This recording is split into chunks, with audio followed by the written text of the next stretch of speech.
हाँ जी, तो इंटरनेट वाली कॉपी आप लोगों ने निकाला हुआ है ना। तो कल जो इंटरनेट की कॉपी में हमने सिर्फ लिखा था नोट, आज उसका प्रैक्टिकल हम लोग देखने वाले हैं। प्रैक्टिकल पहले देख लेते हैं कि वो वेबसाइट को कैसे यूज कर सकते हैं आप लोग। उसके बाद जब टाइम बचेगा तो फिर कुछ और एक्टिविटी हम लोग करेंगे, ठीक है ना। तो कॉपी में देखिएगा जरा कौन सा वेबसाइट है, कौन सा है, राशन कार्ड के लिए है ना। तो राशन कार्ड के लिए कल हमने बताया था आपको कि राशन कार्ड का अभी तो आप कुछ काम नहीं कर सकते हैं, लेकिन इन फ्यूचर में अगर आप जो जैसे जैसे इसको फ्री किया जाएगा वेबसाइट को, वैसे वैसे आप बहुत सारा काम कर सकते हैं। जैसे कि राशन कार्ड में नाम करेक्शन वगैरह करने का काम जो है वो कर सकते हैं, किसी का नाम डिलीट करना, किसी का नाम ऐड करना, वो सब काम कर सकते हैं फ्यूचर में, अभी नहीं, लेकिन फिर भी वेबसाइट आप देख लीजिए कैसा दिखता है। तो आगे यहाँ पे स्क्रीन पर देखिएगा आप सभी लोग, क्रोम ब्राउजर ऑन करने के बाद यहाँ पर आपको सर्च करना है। वेबसाइट हमने लिखवाया हुआ आपको FCPD, सर्च करने के बाद एंटर बटन प्रेस करेंगे, ठीक है ना। FCPD टाइप करने के बाद भी अगर नहीं आ रहा है तो आप क्या करेंगे, यहाँ पर FCPD टाइप करने के बाद बिहार, बिहार जैसे टाइप करेंगे तो ऑप्शन आ जाएगा food and consumer protection department, click करेंगे। फर्स्ट में ऑप्शन आएगा फूड है ना, या food and consumer protection department, click करना है आपको। तो ये रहा आपका food and consumer protection department, FCPD का वेबसाइट है।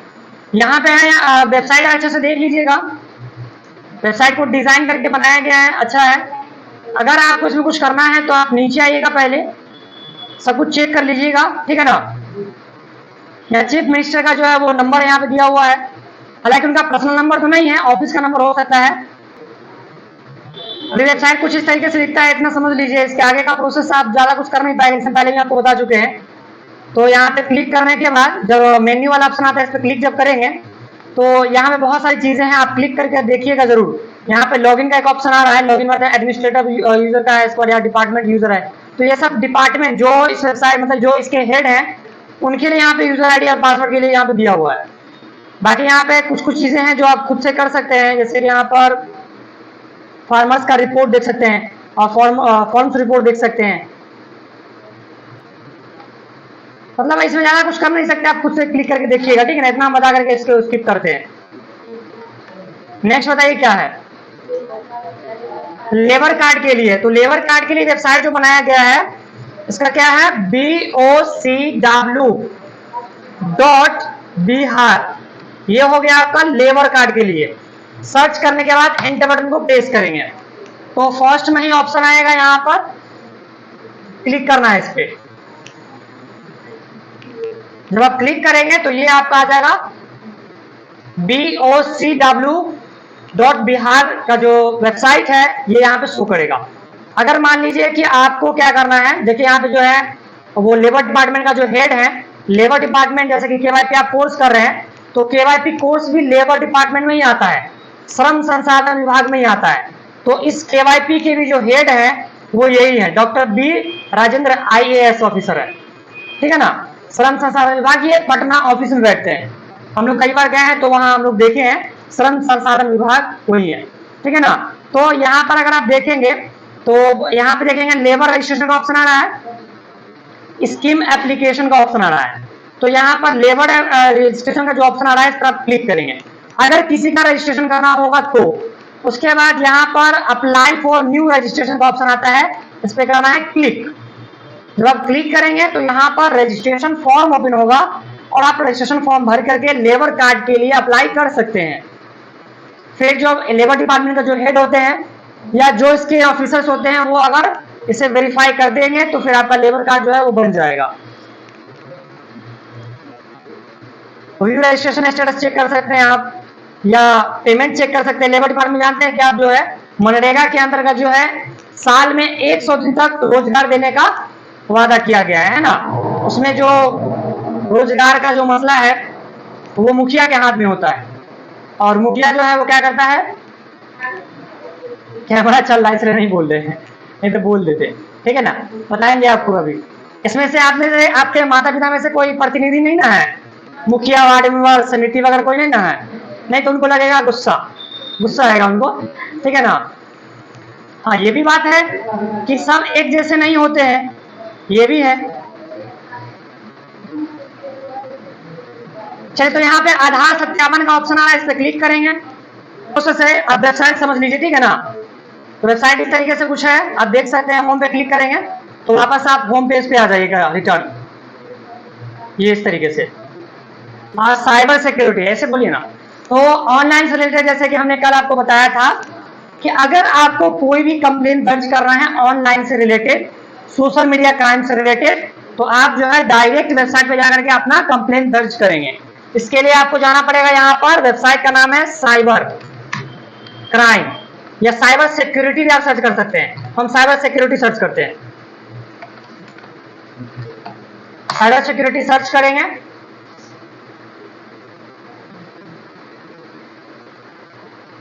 और यहां देखिएगा साइबर क्राइम पोर्टल दिखेगा, या चाहे तो साइबर सिक्योरिटी की जगह पे साइबर क्राइम एक्ट सर्च कर सकते हैं, ठीक है ना। तो यहां पर मुझे मिल गया साइबर क्राइम पोर्टल, इस पे करना है क्लिक। जब आप क्लिक करेंगे तो यहां पर भी आपको, जैसे जितना भी वेबसाइट पे आप विजिट कीजिएगा ना, सभी पे आपको कहेगा आईडी पासवर्ड क्रिएट करने के लिए। राष्ट्रीय साइबर अपराध रिपोर्टिंग पोर्टल, वेबसाइट देख लेते हैं। तो वेबसाइट कुछ इस तरीके से दिखता है, आप अच्छे से देख लीजिएगा, ठीक है ना। और अगर मान लीजिए कंप्लेंट दर्ज करना है तो माउस के कर्सर को यहां पर जो ऑप्शन दिख रहा है रजिस्टर्ड ए कंप्लेंट दिख रहा है यहाँ पर, है ना। तो माउस सिर्फ लेकर के जाइएगा ना, तो यहाँ पर जो है इतना सारा ऑप्शन निकल जाएगा, मतलब 3 ऑप्शन है। तो यहाँ पे एक ऑप्शन देखेंगे वुमेन्स एंड चिल्ड्रेन, है ना, रिलेटेड क्राइम अगर है तो उसमें कर सकते हैं आप। या अगर फाइनेंशियल कोई फ्रॉड हुआ है, आपके साथ पैसों का कोई फ्रॉड हुआ है तो आप फाइनेंशियल फ्रॉड में जा सकते हैं। अदर साइबर का कोई क्राइम है तो आप इस पर भी क्लिक कर सकते हैं। तो क्लिक करने के बाद आपको क्या होगा कि यहाँ पर आईडी पासवर्ड लॉगिन करने के लिए, अगर बच्चों से रिलेटेड कोई क्राइम हुआ है या महिला से रिलेटेड कोई क्राइम हुआ है तो आप इस पे यहाँ पे फॉर्म भर सकते हैं। और अगर फाइनेंशियल कोई फ्रॉड हुआ है बैंक के रिगार्डिंग तो आप यहाँ पे रजिस्ट्रेशन कर सकते हैं। लेकिन अगर आपका कोई और है, जैसे कि इंस्टाग्राम, फेसबुक, यूट्यूब या मैसेंजर, स्नैपचैट, मतलब सोशल मीडिया जितने भी एप्लीकेशन है उसके थ्रू हुआ है, तो आप अदर साइबर क्राइम वाले ऑप्शन पे क्लिक करेंगे। यहाँ पे हम इसी को लेके चलते हैं क्योंकि आप सब लोगों का हो सकता है इसी का प्रॉब्लम होगा, तो इसी पे लेके आएंगे। तो यहाँ पर जो है या तो आप कंप्लेन कर सकते हैं 1930 पे कॉल करके भी कर सकते हैं, और अगर आप नहीं करना चाह रहे हैं तो यहाँ पर फाइल ए कंप्लेंट, इस पे क्लिक करना है। उसके बाद नीचे से प्रोस्पेक्टर पढ़ लेना है, नीचे आना है, आई एक्सेप्ट पे क्लिक करना है। उसके बाद यहाँ पर आपसे कह रहा है आपका आईडी और मोबाइल नंबर और एक ओटीपी दे करके और यहाँ से लॉगिन कीजिए, लेकिन आपके पास तो है ही नहीं। तो click here for new user, इस पे करेंगे क्लिक और अपना आईडी बनाएंगे। तो यहां से आ जाएगा आपका फॉर्म, ऑप्शनल वगैरह सब डिटेल्स वगैरह चेक कर लीजिएगा, ठीक है। वैसे वापस बैक आते हैं होम वाले ऑप्शन पे।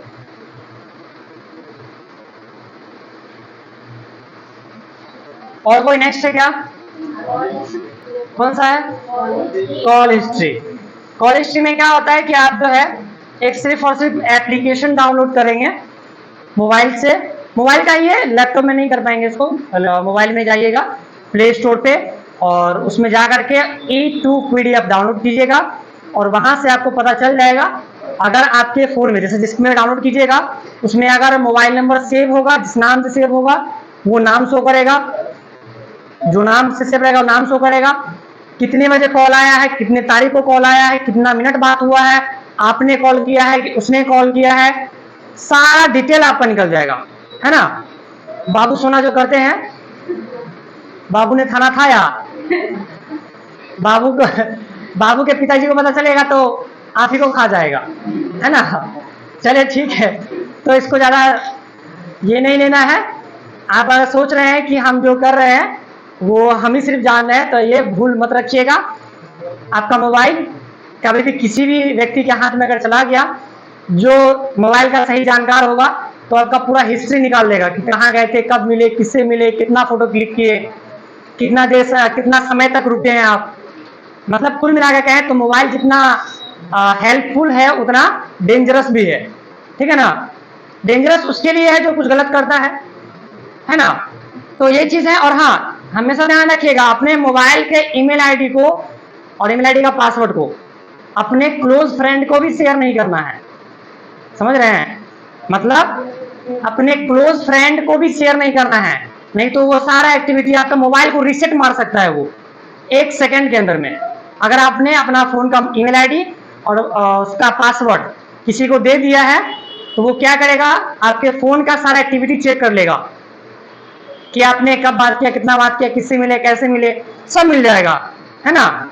उसके साथ ही साथ वो चाहे तो आपका फोन आपके हाथ में होगा, लेकिन फिर भी वो आपके फोन को रीसेट मार सकता है। मतलब रीसेट करना समझते हैं ना, मतलब मोबाइल में जितना कुछ होगा सारा को डिलीट कर देगा 1 सेकंड के अंदर में।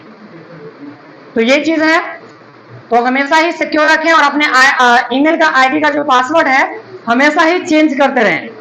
कम से कम 1 महीने के अंदर में तो एक बार चेंज कर ही लेना है आप लोगों को, ठीक है। तो जब पीडीएफ को एडिट करना होगा तो यहाँ पे क्लिक करेंगे और SAJDA सर्च करेंगे, एंटर बटन को प्रेस करेंगे, फर्स्ट में ऑप्शन आएगा, यहाँ पर इस पे करेंगे क्लिक,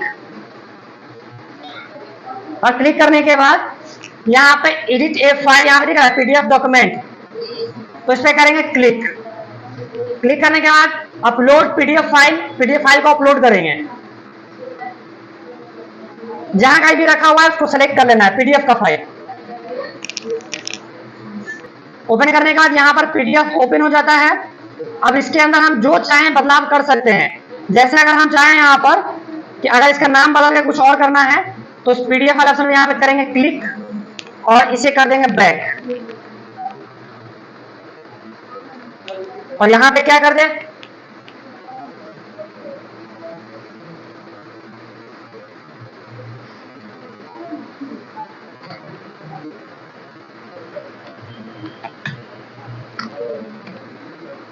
फॉर एग्जाम्पल नाम बदल दिए, हो गया। उसके बाद अगर हम चाहें तो date of birth, father's name, mother's name सब कुछ चेंज कर सकते हैं। जैसे यहाँ पर अगर हम चाहें तो इसको भी बदल सकते हैं।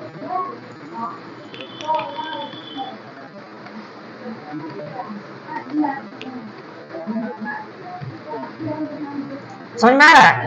तो ये जो है ना आपका पीडीएफ में कोई बदलाव करना होता है तब इसका यूज कर सकते हैं आप, पीडीएफ में चेंजिंग। उसके बाद ये चीज हो गया, लास्ट टॉपिक कंप्लीट है। और आप लोगों का जो है सॉफ्ट स्किल का क्लास तो आज नहीं हो पाया, है ना। टॉपिक दिए हुए थे आप लोगों को, लेकिन आज टाइम इतना ज्यादा हो चुका है कि आज हम नहीं करा पाएंगे आप लोगों का, ठीक है ना। लेकिन कल इसकी तैयारी करके आनी है, कल इसका तैयारी कर लेना है। टॉपिक क्या है एक बार फिर से रिपीट कर दीजिएगा। हाँ, सरकारी school versus private school, which is better, कौन सा सबसे अच्छा है, मतलब सरकारी स्कूल अच्छा है कि प्राइवेट स्कूल अच्छा है। लेकिन आपको क्या करना है, किसी एक पर नहीं, दोनों पर आपको क्या करना है, अच्छे से रिसर्च करके आना है, ताकि आप दोनों टॉपिक, जब आप में से दोनों में से कोई एक टॉपिक आपको मिले तो आप आराम से बोल पाए उसके ऊपर, ठीक है। तो खत्म करें आज का क्लास, ठीक है, अभी आप लोग जा सकते हैं।